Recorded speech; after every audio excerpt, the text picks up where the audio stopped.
It's your boy T-Bear here in reaction. Today's Films Friday. Now it's time for the meat and potato, which is the dead meat kill count. Now, as I mentioned, I know the screen recount came out today this week, but I wasn't sure.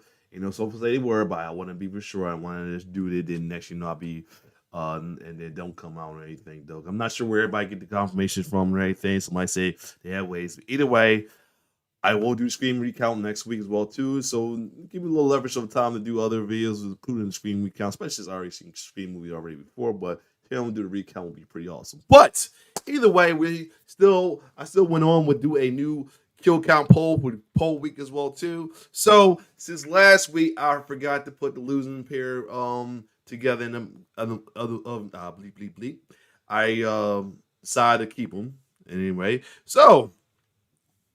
But ironically, we find out who was the weak link out of the two losing pairs as well too. But anyway, out of the two losing pairs that I was holding off of, because two losing pairs was like losing badly to the point that it was like neck and neck. I didn't want the last minute thing to come up last time, but now we know who are the weak link of each pair. Let's go way back a little bit. Let's take it back just a little couple weeks though. So a couple weeks ago, it was between the one fighting for the fighting out of the loser spot was Haunt and Deathgasm and send it to Malignant. Now the fact that separate and put two that was on each one together, we see that the weak link was actually Deathgasm and sends the two out of each of the pair. And since I didn't do a losing pair, losing poll last time, both Deathgasm and Sinister were going into the redemption poll gulag, joining Mayhem, Breathe 2, and Blood Quantum. And that means next week, while I do the stream recount that week, I'll be doing a redemption poll to see which one will be redeemed and be put on the next poll. Because I'm not rewarding redemption poll winners anymore, because I feel like I'm rewarding more than the ones that's overlooked. So that being said, we do have a winner. As you see, the winning was Black Phone and Pontypool. So that being said, I put up a poll for the winning pair, and out of the winning pair with a landslide victory, almost 100% for a good minute until last minute. At 94% to 6%, the folks wanted it anyway. The comments from previous polls as well too, and it was the last polls runner up, but by one, and I see why, because that was a very interesting movie. Black Phone is the kill count of the night. So Black Phone was really popular. Came out, and it was released. It was released in 2021. It was released worldwide on 2022, and things starring Ethan Hawke, and a lot of folks were saying it was a good horror film as well too. So that being said, we're gonna check out the Black Phone kill count. So without further ado, let's check it out.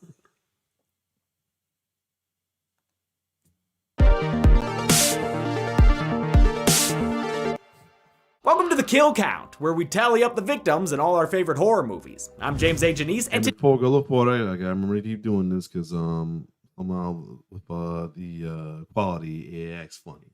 So anyway, let's keep going. Today we're looking at The Black Phone, which premiered at Fantastic Fest in 2021. The Black Phone takes place in the 70s and follows a teenager abducted by a local serial killer. The kid is locked up in a room with an old phone, which... Okay, so I had to turn the quality down just a little bit because it caused my video to freeze.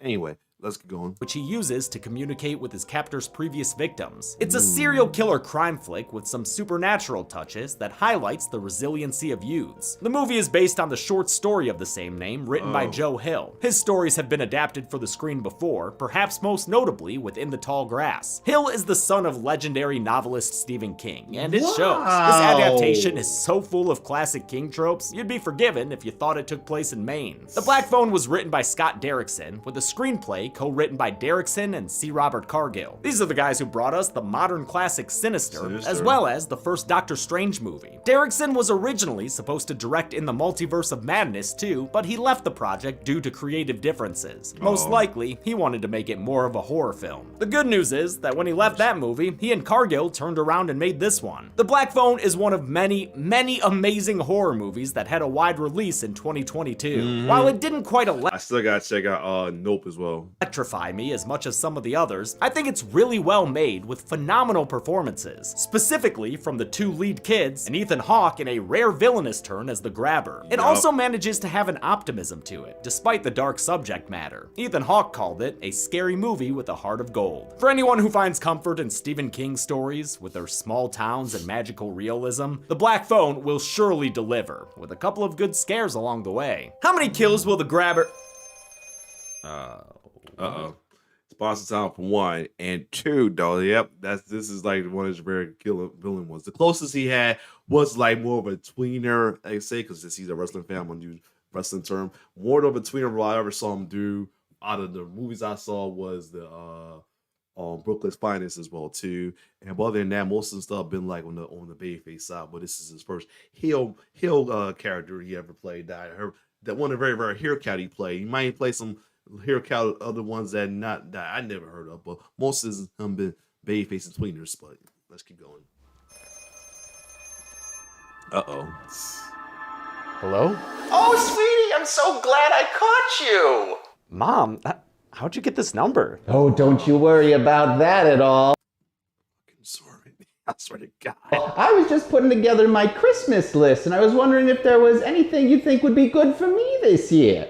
Oh yeah, that's easy. Today's sponsor, Raycon. Oh, that earbud company you're always talking about. Oh, Mom, it is not just earbuds, okay? They have wireless earbuds, headphones, and speakers that offer premium sound, a comfortable fit, and battery life up to 54 hours. Wow, that's so many things. You know what? I'm going to add those to my list and hope that, maybe possibly a good family member might get them for me. You know what, Mom? Don't worry about it, all right? I'd be happy to buy them for you. After all, they already start at about half the price of other premium audio brands. Oh, well, that's so lovely, dear. Oh, thank you for thinking of your mother. In fact, I might even knock out the rest of my list with them, since Raycon's holiday bundles get me 30% off. And guess you one, this was made in 2022 before the holidays. That's why we're getting a holiday little sponsor here. So yeah. Yeah, and then maybe you could also get some for those many employees that you have at the Dead Meat. You know what? I just might. After all, with fitness, gaming, and everyday earbuds, there's something for everyone's interests. Oh, you're right. Aren't you the best son and boss? Okay, I gotta go, Jamothy. I'll talk to you later. Bye! Bye, Mom. I am a great son and boss. It worked. I'm getting Raycons. Zora You is can a get 20% fool. off site-wide, or 30% off. I can't wait to see Zora next time he does a kill count. But he's a natural treasure, man. I swear to God. Raycon's holiday bundles using code EARLYBF at the link in the description or at buyraycon.com/deadmeat. We'll also try to keep the description updated with the ever-updating seasonal offers, but you can always go to buyraycon.com/deadmeat to get the best deals available. How many kills can we look up in this movie's Black Phone book? Let's find out and get to them. The movie begins with, son of a Steven, a baseball game. Classic King. It's 1978 in North Denver, and 13-year-old pitcher Finney Blake gets bested by rival Bruce Yamada, who's a little cocky, but still a good sportsman. Man, your arm is mint. You almost had me.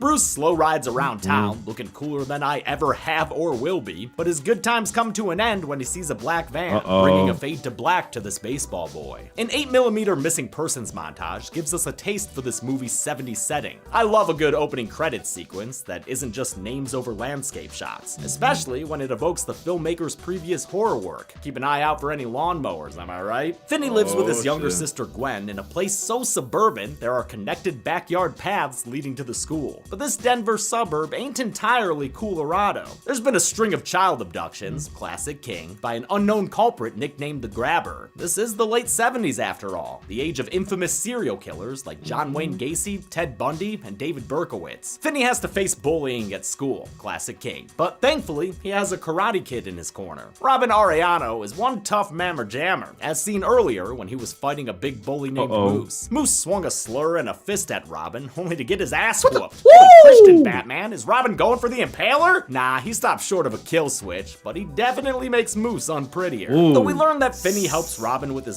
Got a little James in his wrestling terms, though. Shout out to him being a big wrestling fan. math homework. This doesn't feel like I a wonder how you feel about Sami Zayn going back to the good side. transactional relationship. These two boys seem like actual friends, or at the very least, affectionate mentor and mentee. You're gonna have to stand up for yourself one of these days. Finney's home life is also a big bag of suck. His dad Terrence has such a short fuse, mere bread box banging and cereal slurping can set him straight the fuck off. You think you can slurp that a little louder? Finn's pap is abusive and alcoholic as hell, but the kids adapt and find a way to live with him. Watching William Castle movies probably helps. Oh shit, the Tingler! Finney must be a podcast listener. The Blake home is the best showcase of this movie's attention to period detail. Production designer Patty Podesta helped recreate director Scott Derrickson's memories of growing up in late 1970s North Denver. In fact, it was his decision to set the movie here. Joe Hill's original story takes place in Illinois, and it's not just the set deck and wardrobe that makes this feel so much like the 70s. Cinematographer Brett Jukowitz matched the movie's visual style to the era with his lighting and color palette. He used a lot of browns and sepias and shot with lenses that gave the film a softer period look. Finney wakes up the next morning to some real life horror, Gwen being abused by their dad. She had been questioned at school earlier by two detectives looking into the missing kids. They heard that Gwen told a friend about a dream she had where the grabber had black balloons, a detail that's true but hasn't been released to the public. Turns out Gwen's got a bit of the shine, or otherwise nondescript magical power, classic King. Terrence is irate that Gwen's been talking about prophetic dreams, and in a painful scene beats her until she repeats that she doesn't have powers. My dreams are just dreams. Say it again! My dreams are just dreams. Amazing. I don't care. I know it's not a kill or anything, but I don't care what this is not a kill or not, but I know people displaying shit, but that's fucked up. I want y'all to hear me say my interest line for this, but this deserved that. That is fucked up right there. Work by young actor Madeline McGraw, who Derrickson says came up with that final, somewhat defiant line delivery on her own. My favorite acting moment in the whole movie, and maybe in anything I've ever done. And she turns and she looks at him and she gets mad. And she's like, my dreams are just dreams. And I didn't tell her to do that. That's a 9-year-old girl knowing her character. She got a future, man. Great acting from a kid who's not old enough to watch his previous work. I've been begging my mom to let me watch Sinister, but she said, definitely no. She's even shaking her head right now. I love that Gwen is a strong little kid who's not overly precocious, even when she's cussing out cops like she were Beavis. Yeah, I took him down because obviously I'm the grabber, you dumb fucking fart knockers. Now we see that Yeah, fart knocker. Oh, nice. her toughness is a way to mask the trauma she has from her broken home. Finney's crappy life is about to get crappier, since Robin, like Bruce before him, stumbles upon that same black van and suffers the same black fade out. With his buddy bodyguard gone, Finney and Gwen have to fend for themselves in a super violent kid fight. Which, I mean, you know what that is, man. It's classic King! I'll stop pointing out King tropes now, but this does make me want to do a random video all about him. After school, the That's okay, man. Keep it going, man. I like what you're doing. young Walker crossfades his way home. Damn, all these dissolves for just one street? Slow ass motherfucking Finney over here. The pace picks up when Finney comes across a black van and a figure stumbles out of it sounding like an animaniac. I'm sorry, what was that? Oh, okay, because at first I thought it was more like... This feller says he's a part-time magician, and to prove it, he says abracadabra. Man, nothing worse than a mouthful of sleeping gas. Finney comes to in a grimy basement where the man, now revealed to be the grabber, shows off his creepy PPE. Nothing bad is going to happen here. You know, I'm not sure why, but I'm having a hard time believing this guy. The grabber is played by Ethan Hawke, who previously worked with Derrickson on Sinister. We've also seen him as the family patriarch in the middling original. You know, I told you before, that is not happening. I do not want to watch The Purge. Or and not mainly because I'm scared, because I don't want to, because it's too many people entertaining the idea that I don't even want to. I feel like me watching it or any kind of involvement of it is encouraging it. That's the only reason why. All right, personal reason. So glad that folks respect it and have been pushing me to do it though. But yeah, that's my reason though. It's just too many people are like, encouraging that damn activity. Purge. The Black Phone relies on Hawk's performance for its tension, and he delivers, giving the Grabber an unsettling, almost split-like instability. The Grabber locks up for the night, so Finney explores his new Scare B&B, which includes a dingy bathroom and some rolled-up floor mats. It also includes the titular telephone, which, despite being disconnected, rings one night. The Grabber says it's just static electricity, since the phone hasn't worked since his boyhood. That's a problem for Finney, because the Grabbers also soundproof this basement. In crawl space, no one can hear you scream. A couple of nights go by and the phone rings again. This time there's a caller on the line. The boy on the other end doesn't remember his own name, but he does say some familiar phrases. We met once. Your arm is mint. You almost had me. Finney realizes he's talking to the ghost of Bruce Yamada. First-time caller, long-time dead kid. His early life and abduction are played in another Kodachrome montage. Bruce tells him that the phone rings for everyone, but Finney's the only one who's been able to hear their voices. I was surprised to learn these calls weren't done in post-production. The phone was hooked up so the kid actors could actually talk during the scenes. Wow. We hooked it up so that when we pick up this phone on the outside of the set, the black phone inside will ring. Bruce tells Finney about a loose tile in the bathroom, which he removes to try and Shawshank his way to freedom. He hides the progress with one of the mats and turns in for another kidnap. Like a napping kid. The next day, before sunrise, the Grabber brings him breakfast. On his way out, he seemingly forgets to lock the door, but when Finney moves to escape, he receives another phone call. It's a different voice this time, who Finney identifies as deceased paperboy Billy Showalter. Another montage shows his life in kidnapping, done by a Pennywise and Grabber. Billy tells Finney the unlocked door is a trap, and that the Grabber is waiting to beat him when he tries to leave. Damn, looks like that Grabber been grabbing them dumbbells, know what I mean? Billy also mentioned Damn, he never been that buff before. He always been in shape, but never that buff. Whoa. that he tore a cable loose and hid it away. Finney finds it, and using a rolled up mat as a guide, snakes it around the bars of the basement's only window. Wow, I gotta call this kid the next time I lose the drawstring inside my hoodie. Finney tries to climb to freedom, but is unable to unlatch the window before the grate breaks off. The survival scenes are one of the best parts of The Black Phone. I love watching a smart, capable character try their best to escape an awful situation. Gwen is having visions of a live-action NES Paperboy adaptation, but the telepathic teenager would rather just know where her brother is. Unable to find Finney on her own, she asks for help from her super shitty dad. Terrence reveals their mother also had visions, meaning Gwen's power is inherited. This might explain why Finney is the only one who is able to hear the ghost voices. But Finney and Gwen's mom eventually became overwhelmed by the visions and took her own life. I don't want that future for you, sweetheart. Oh, he's still no reason for him to abuse him, but that's to see why he acts the way he acted with that. Ah, the old "this is for your own good" argument. That's never fucked up a kid before. Terrence is played by prolific character actor Jeremy Davies, who was in Ravenous, which we've covered on the podcast, and of course, Lost. Yeah, Saving Private Ryan and all that. Dude will forever be Daniel Faraday to me. The police are conducting their own search for Finney. While going door to door, they meet Max, an eccentric out-of-towner who's crashing on his brother's couch. Max is played by James Ransone, last seen on the kill count. I thought so. 2. He's also a Derrickson regular. Yeah, but he was on Sinister. Sinister movies as Deputy So-and-so. Max is working. He's on 2. Well, we'll see if you can see anytime soon. Since both of them, that is on the Redemption Gulag. An amateur investigation and believes he's narrowed down where the Grabber lives. The cops don't take him seriously though, probably since Ziggy been dipping into White Mike's supply. Maybe if Max spent less time powdering his nose, he'd realize the boy he's looking for is in the basement right below him, since the brother he's staying with has been moon knighting as the Grabber. Finney is brought.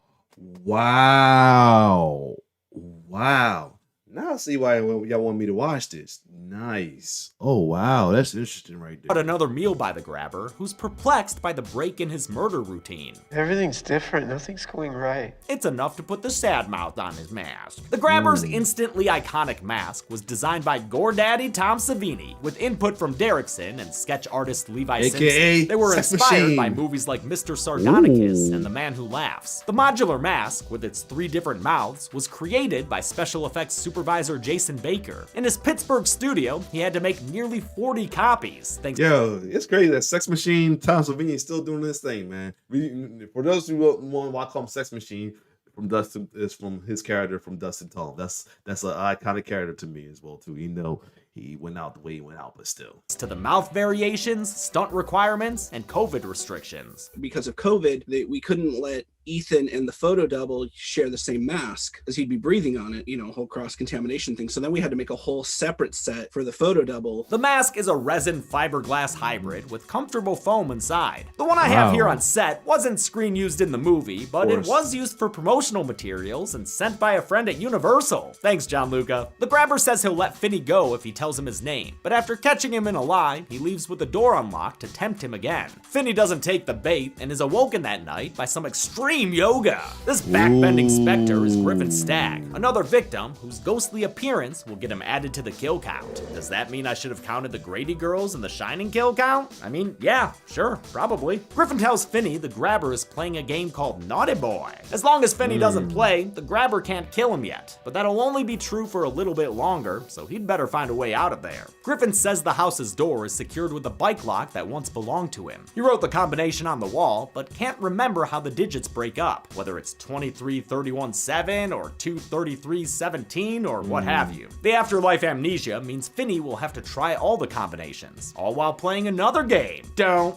Wake Grabby from Parker Brothers. Finney successfully escapes his Gattaca prison, but on his way out, a barking bad boy wakes up his catnapping kidnapper. Finney screams for help outside, but the grabber catches up to him and threatens him into silence. You say one fucking word, and I will gut you like a pig. With no help coming from the neighborhood watch, the grabber puts an end to Finn's adventure time and brings him back to the basement. Ethan Hawke had been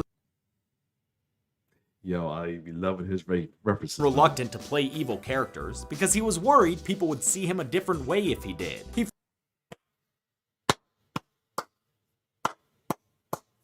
That's my man, Ethan.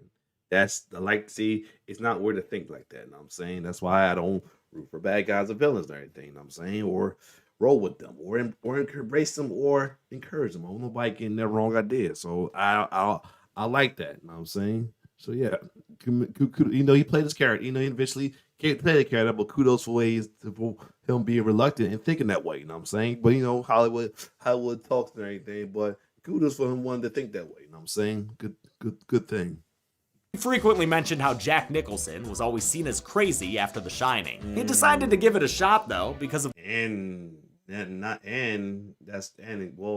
the role of Joker. The material, the director, and where he was in his career. The good news is I'm 51 now, and so it might be the time for me to go to the dark side. Still, he found it difficult. Yeah, see what I'm talking about? They feel like what he said right there is like what I talk about, how they promote like being an adult is you have to be in the dark side as an adult. I try to like break that cycle as well. Like should not be edible. See stuff as a villain should not be the inevitable, man. You should live long to see stuff as a good guy. But I digress. I mean, you should. Difficult to play such an evil character because there's no justification for his actions. Normally, I say that I'm always like to be my character's lawyer. If I was my character's lawyer in this case, I think I would resign and just let the guy go to the death penalty, Damn. The solution was to play the grabber like a wounded animal. He also said it was easy to turn off the character as soon as the cameras cut. Catch the balloons! Okay. Yeah, you can hear all about it in my interview with him, director Derrickson, and the mask makers Jason Baker and Tom Savini. A frustrated Finney is awakened by another call, this time from a ghost resting in no amount of peace. This is it. The horrifying nightmare end of your pathetic little life. Finney realizes he's talking to Pinball Vance Hopper, a notorious school bully who the grabber grabbed earlier. Vance's vicious reputation is illustrated in a flashback where he beats up 2 kids who ruined his pinball game. We see him taken outside by the police, where he's joined by Dream Warrior Gwen. She sits in for a free ride in That's maybe about it. I was just thinking about that too when he talking about how his dad her dad didn't like want her to use the power because she wanted to happen to him. That reminded me of Alice though as well too. Well, more so. You know, he's talking about Kirsten, but Alice is he kind of reminded me of Alice as well too. Where her dad was with her daydreaming and all that. But I like the Dream Warrior, but she does remind me of both Alice and Kristen though for sure though. But yeah. the Popo Mobile, and perhaps incepts Finney's latest phone call. This is Test 1 2. I had to make sure. I don't know why. Hope y'all heard me. It seemed like it was But anyway. The horrifying nightmare end of your pathetic little life. As Gwen takes stock of the Barbie dream house, Vance reveals that when he was a captive, he broke through a wall in the bathroom. He was killed before he could escape, but Finney follows suit, busting through concrete with a toilet lid like it were Zepp Hindle's skull. His exit is blocked by a freezer, so he dismantles the rest of the toilet and uses a washer to unscrew the back panel. Unfortunately, the freezer can't be opened from the inside, which makes sense. It is a freeze her, not a freeze him. Exhausted, Finney breaks down, believing his fate is sealed. It's hard to believe this is 15-year-old actor Mason Thames' first feature film role. Due to COVID, he had to audition through Zoom, a process that's why I heard a lot of the reason the movie was like it really took long to release and all that because of the pandemic and COVID, but yeah. Found awkward due to Wi-Fi issues. Glad his bandwidth came through, since the kid does great, going toe-to-toe with veteran actor Ethan Hawke. The phone rings yet again, but this time the caller is a friendly ghost. Hey, Finn. This is boy. What's happening? It's Robin, here to comfort his friend in his time of need, and to finally get added to the kill count. Since Robin died recently, he's more coherent than the other spirits, who were all created for the movie actually. In Joe Hill's story, Bruce is the only ghost kid caller. But since creepy dead children are a forte of Derrickson's, the others were added to the film. Their makeup was all practical, done by department head Rick Poor. Seems like they had a lot of fun on set. Robin says it's time for Finney to start standing up for himself, and teaches him how to weaponize the phantom phone.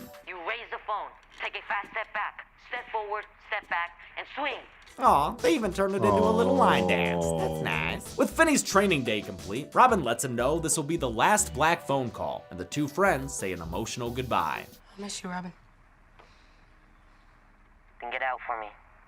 Use what we gave you. Following Robin's advice, Finney packs the phone tight with dirt to give it heft, then kicks off his ultimate plan to bag that dagnab grabber. Outside, Gwen races around the neighborhood looking like an appetizer for a killer clown. Good thing there aren't actually any scary clowns here.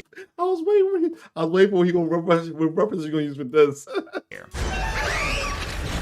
Just a bunch of scary ghost kids who stop her in front of the house from her visions, which she identifies from its front lawn foliage and address number. After booking it back home, Gwen hollers back at one of the detectives. He volunteers the police force as tribute to meet her at the house she's found. At the same time, Max has a coke-fueled eureka and realizes his brother's house is smack dab in the middle of the abduction zone. As Pink Floyd's On the Run blares in the background, he makes his way down to the basement, where he's shocked to find another house guest. No fucking way. He takes a little too long to collect his bearings, though, and fails to notice his brother, who buries an axe in him, killing him with a swift blow. What a dirty, bloody shame. The cops arrive to save the day, but just like in Silence of the Lambs, they're in the wrong place at the right time. Turns out the house Gwen directed them to is abandoned, of the living at least. Her visions were never taking her to Finney, but rather to the Grabber's Dead Kids Society. Carpe dem kids' bodies, coppers. That means Finney still needs to fend off the White Devil and his White Fang by himself. He dodges an axe swing and runs to the bathroom, leading the Grabber right into Finney's trap house. I love how the advice from all the previous basement boys plays into this final confrontation. Finney uses Billy's cable to trip the Grabber into the pit that he dug earlier using the tile Bruce told him about. The Grabber breaks his ankle and down from the window. Finney puts Robin's training to good use, beating the bad man down with the phone. Mason Thames was excited to do a lot of his character's physical scenes himself, working under stunt coordinator Mark Riccardi. He said the only downside was the fake sweat they had to use. I know it's the most random thing, but it was like the greasiest, nastiest thing ever. And